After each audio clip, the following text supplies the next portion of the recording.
At 3:47 in the morning, the Pacific Ocean looks like ink. There is no moon, no horizon, no separation between sky and water.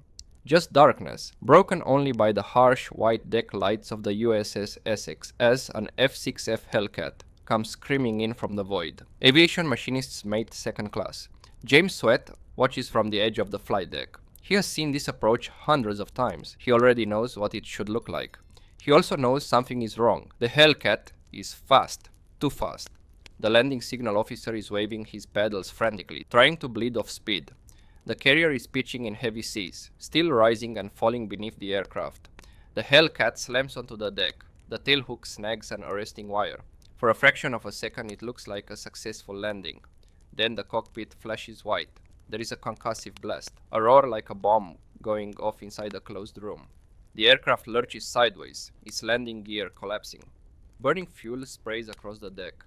The Hellcat cartwheels, clips the safety netting, and disappears over the side of the carrier, trailing fire as it vanishes into the black Pacific. No one cheers, no one moves. This is not combat.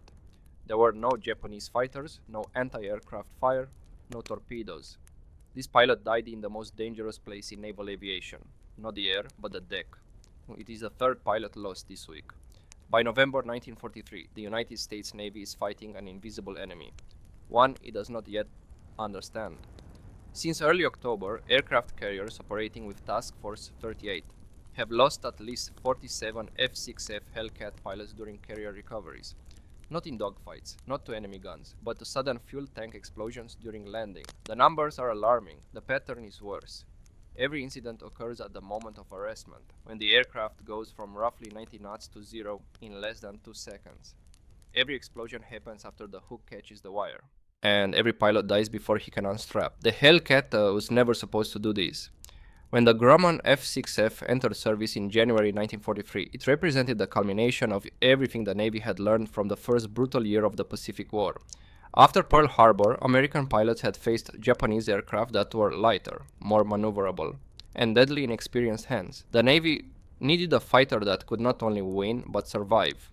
The answer was the Hellcat. Powered by a 2,000 horsepower Pratt & Whitney R2800 double wasp engine, heavily armored and armed with 650 caliber machine guns, the F-6F was designed to absorb punishment.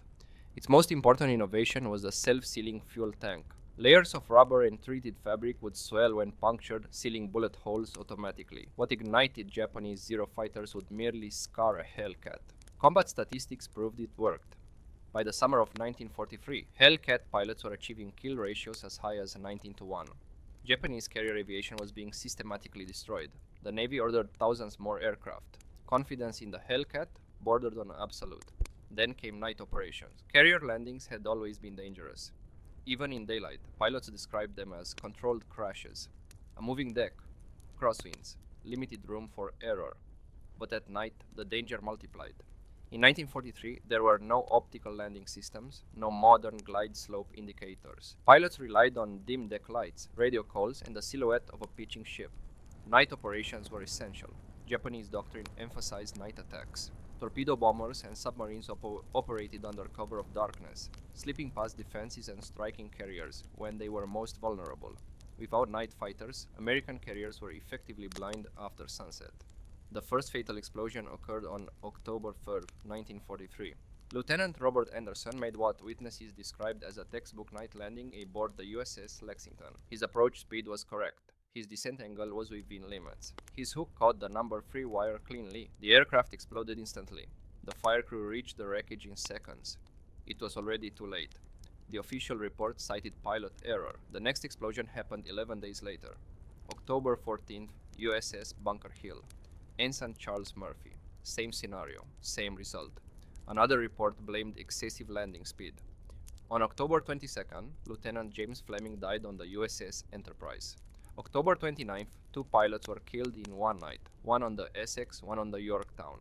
By early November, panic was spreading quietly through the carrier force. Pilots began dreading the return flight more than combat. Some deliberately burned off extra fuel before landing, hoping fuller tanks might behave differently. Others flew wider, slower approaches, increasing the risk of missing the wires altogether. The Bureau of Aeronautics convened emergency investigations. Engineers from Washington were flown out to forward operating areas. Test data was compiled, wreckage was examined. Their conclusion seemed reasonable. They identified what they called a hydraulic hammer effect. During sudden deceleration, liquid fuel surged forward inside the tanks, rebounded and created pressure spikes strong enough to rupture the self-sealing lining. Fuel vapor escaped. A spark, static electricity, metal contact, electrical systems ignited it. The solution followed standard engineering logic: reinforce the tanks, strengthen the mounting brackets, add dampening springs, improve pressure relief valves to vent vapor faster. 200 aircraft were modified. On November 6, 1943, the first Hellcat with the new system exploded during landing. Lieutenant Richard Best was killed instantly. That was the moment the Navy realized it had lost control of the problem. Admiral Mark Mitcher, commander of Carrier Air Operations, made a decision no one wanted to make. He grounded all-night fighter operations indefinitely. The risk was unacceptable. The consequences were immediate. Japanese submarines pressed closer to American carrier groups. On November 10th, USS Independence was struck by 2 torpedoes during a nighttime attack. 73 sailors died. The ship barely survived the voyage back to Pearl Harbor. Intelligence reports warned of concentrated Japanese night operations, torpedo bombers trained to skim wave tops, submarines coordinating attacks after sunset. The carriers, America's greatest weapon, were suddenly exposed. The Navy faced an impossible choice: keep self-sealing fuel tanks and abandon night operations, or restore night operations and accept the loss of pilots to explosions. In Hangar Bay, 3 of the USS Essex, surrounded by wreckage, tools, and the smell of burnt fuel, James Sweat watched another investigation conclude with no answers. He was not supposed to have one, but he did. James Sweat was not on the list of people the Navy expected to solve the crisis. He was 24 years old, an enlisted aviation machinist's mate, second class. He wore no wings on his chest. He held no commission. He had never set foot inside a naval engineering school, never taken a course in fluid dynamics, never studied fuel system design on paper.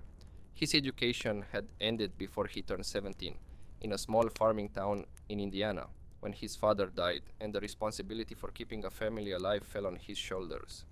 Sweat grew up during the worst years of the Great Depression in Terre Haute, Indiana, a place where machines were not luxuries but lifelines. Tractors, grain elevators, pumps, and worn-out automobiles had to be coaxed back to life because replacing them was impossible. Sweat learned early that machines failed for reasons, and that those reasons were usually visible if you looked long enough.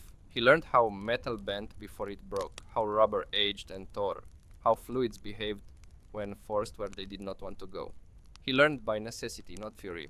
After Pearl Harbor, Sweat enlisted the next morning. Like thousands of others, he expected to be sent wherever the Navy needed him most. He hoped, quietly, to become a pilot. The medical exam went well. The aptitude test went well. The education box did not. Without a high school diploma, he was ineligible for flight training. The Navy assigned him to aircraft maintenance instead. Sweat never complained. He was placed where the Navy believed his usefulness ended, with a wrench in his hand, following checklists written by someone else. But the F-6F Hellcat fascinated him. It was the most complex machine he had ever encountered. A 14-foot propeller driven by 18 cylinders arranged in 2 rows, hydraulic systems controlling landing gear and flaps, electrical wiring threaded through aluminum ribs, fuel tanks layered with rubber and fabric, all packed into a machine designed to survive combat damage and still fly home. Sweat read every technical manual he could get his hands on. He volunteered for additional training courses. Within months, senior mechanics were using him as a reference.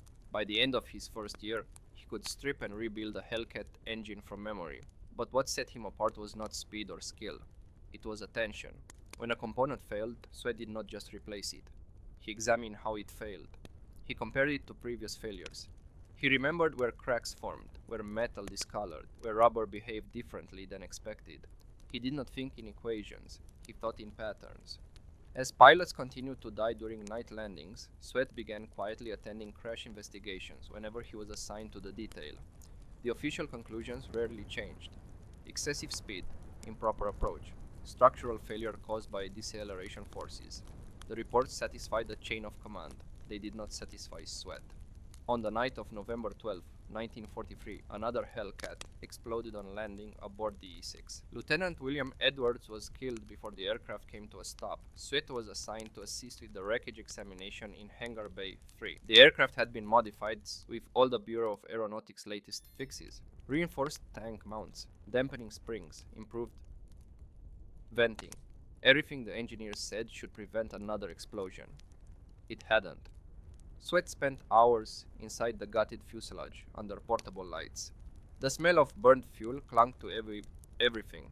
He traced wiring. He ran his fingers along torn rubber. He studied the soot patterns left behind by the fire. And slowly something stopped making sense. The engineers believed the explosion began where fuel pooled, at the bottom of the tank. That was where liquid fuel and vapor mixed. That was where pressure forces should have been greatest. But the evidence did not support it. The worst damage was near the top of the tank. The self-sealing lining there was not charred, it was shredded, pulled apart in jagged strips. The rubber lower in the tank remained largely intact. The fire had spread downward, not upward. Sweat stared at the pattern until the hangar crew changed shifts around him. Fuel is heavier than air. It settles. If sloshing fuel caused the explosion, the ignition point should have been low. It wasn't. Sweat crawled further inside the wreckage and examined the filler cap assembly. The edges of the rubber liner showed signs of mechanical stress, not thermal damage. It looked as if something had yanked the lining inward before the fire ever started. That was when the explanation formed. During arrestment, the aircraft decelerated violently. Fuel surged forward inside the tank, compressing against the forward wall, but behind it, at the rear of the tank, space opened up. Empty space. A vacuum. Air rushed in through the filler cap to equalize pressure. The self-sealing rubber lining, designed to remain flexible, collapsed inward under the sudden pressure differential. It tore, and when it tore, static electricity was generated, exactly the kind of spark capable of igniting fuel vapor that was always present in a partially filled tank. The explosion was not caused by pressure. It was caused by emptiness. Sweat realized, with growing dread, that the Navy's fixes had intensified the very effect they were trying to eliminate. Stronger tanks did not flex. Better venting allowed pressure to escape faster. Both increased the speed and violence of vacuum formation. The system was failing because it was too rigid. Sweat sat back on the hangar deck, surrounded by wreckage, and understood something else just as clearly. No one had asked him for his opinion, and no one was going to. He was an enlisted mechanic without formal credentials, in a Navy that ran on hierarchy and procedure. Ideas flowed downward. Solutions came from offices in Washington, not from hangar bays in the middle of the Pacific.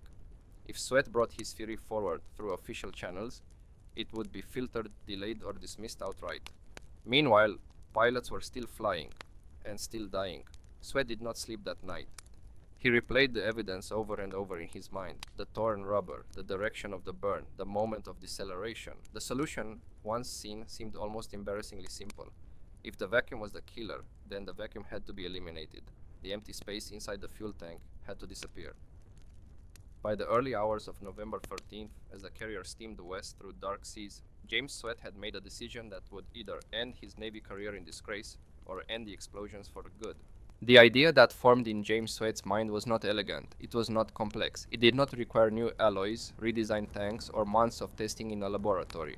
It required filling empty space. Every fuel tank, no matter how advanced, shared the same fundamental flaw. When fuel burned off during flight, it left behind air. And where there was air, there was room for pressure changes, for movement, for vacuum. If that empty space could be occupied by something inert, something that would compress, expand, and move with the fuel, the vacuum would never form. Sweat thought of the life vests stacked in shipboard lockers. He thought of flotation gear. He thought of mattresses. Foam rubber. Open cell foam was light, flexible, and non-flammable when properly treated. It could absorb fuel like a sponge when tanks were full and release it gradually as fuel was consumed. Most importantly, it filled volume.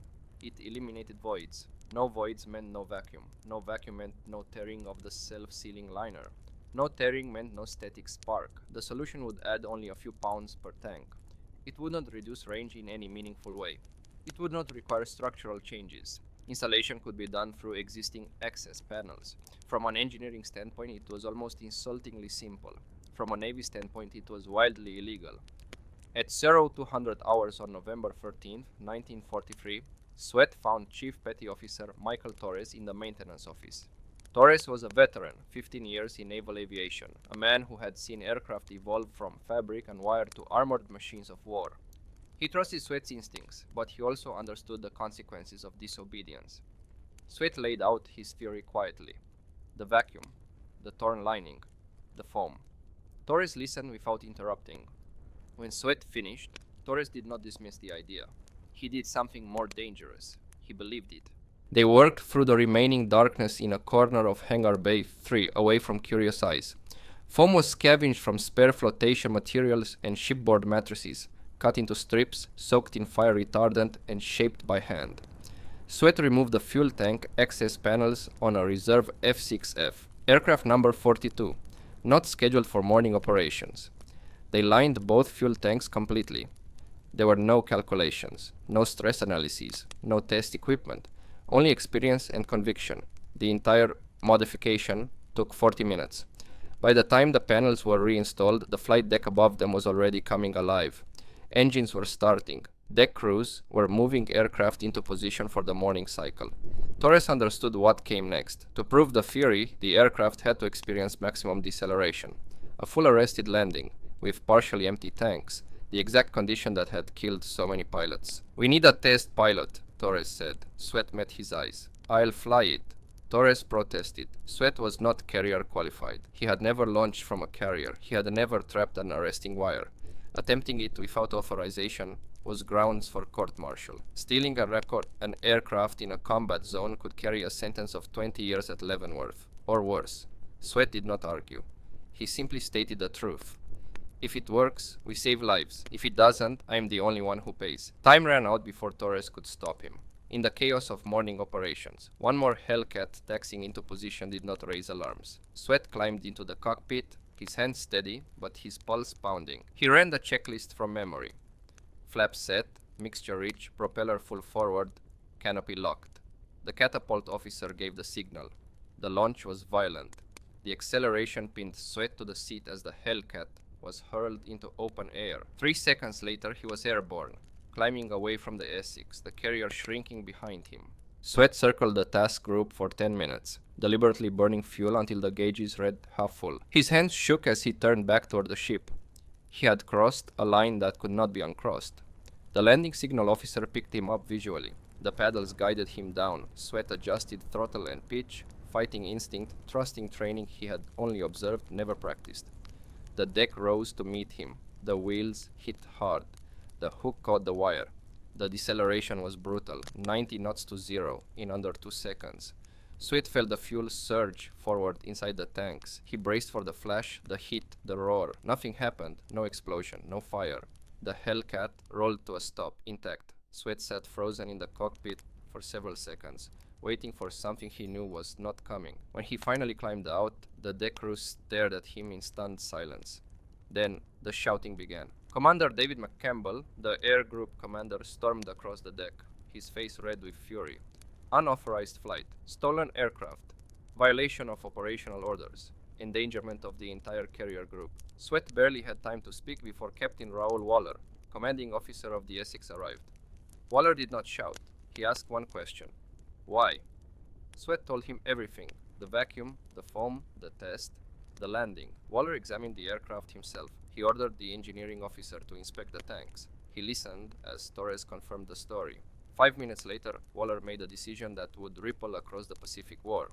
He grounded flight operations and ordered immediate control testing.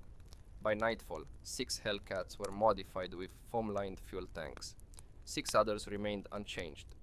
Over the next 24 hours, pilots deliberately abused the aircraft. Hard landings, off-center wire catches, maximum deceleration under varying fuel loads. The results were unmistakable. 0 explosions in the modified aircraft. 2 catastrophic failures in the control group.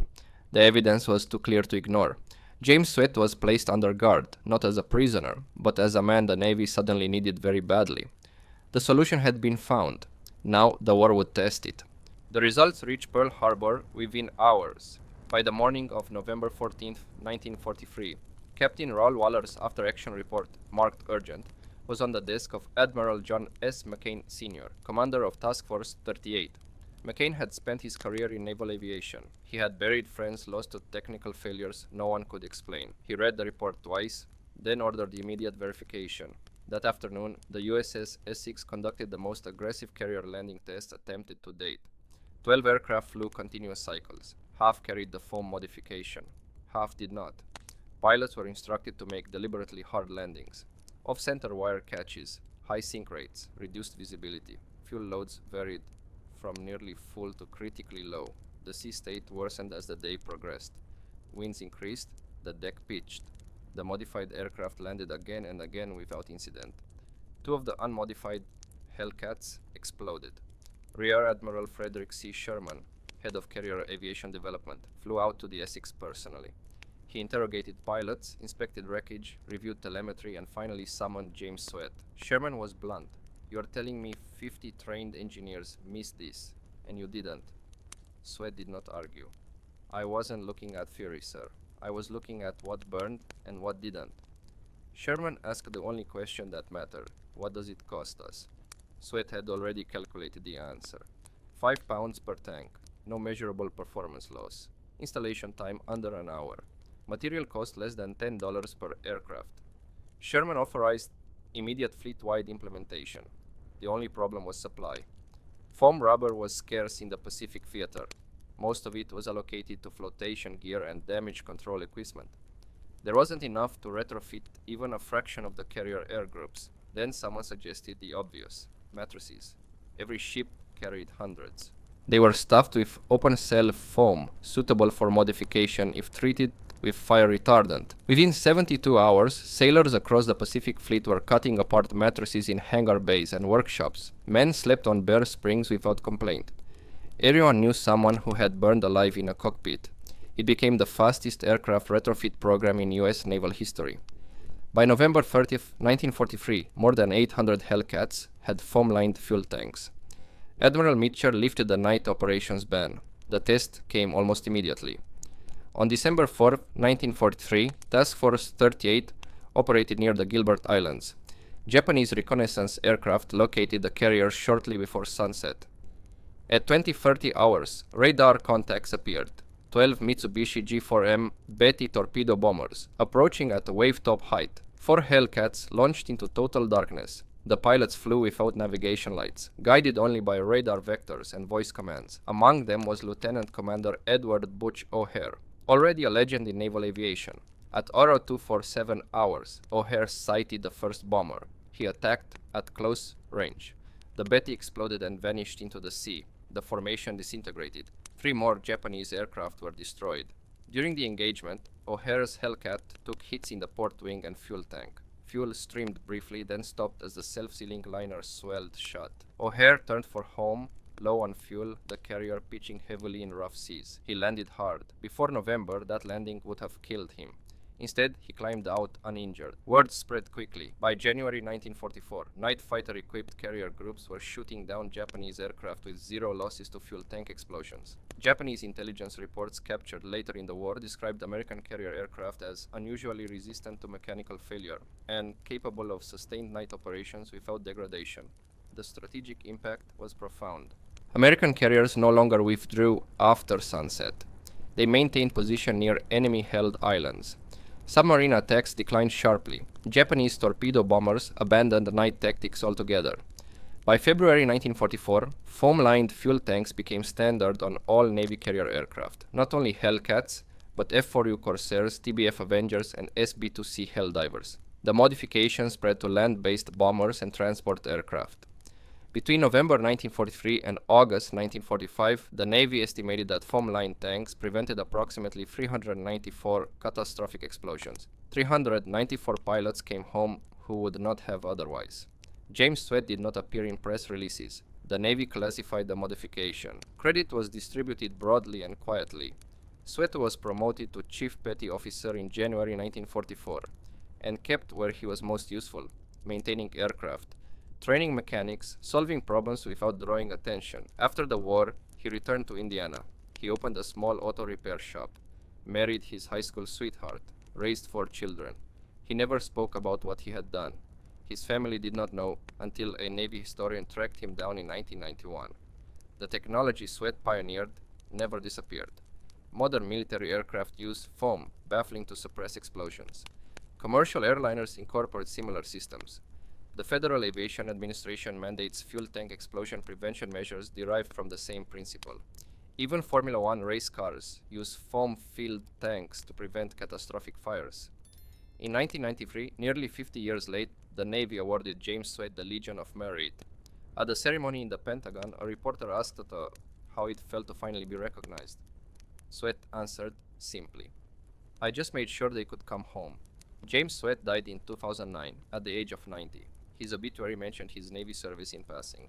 Most readers never knew the quiet mechanic who fixed their cars had saved hundreds of lives and changed the course of naval aviation by refusing to accept that men had to die because the rules said so.